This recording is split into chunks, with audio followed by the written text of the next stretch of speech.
అన్ని పరిస్థితులలోనూ ఆనందంగా ఉండే వ్యక్తే నిజమైన ఆనందకరమైన వ్యక్తి అని ఆధ్యాత్మికతలో అంటాం.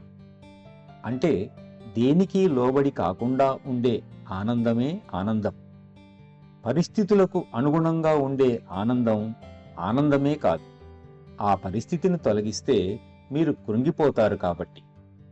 వాతావరణంతోనూ, మన స్నేహితులు బంధువులతోనూ, మన ఉద్యోగంతోనూ అన్నీ మీకు అనుకూలంగా ఉండటం వల్ల, మరొకసారి మీ బాధ మాయమైనందువల్ల ఇత్యాది అన్ని విషయాలతోనూ కట్టుబడి ఉన్న మన క్షణికమైన ఆనంద స్థాయి నుండి మనం అతీతంగా ఎదగాలి.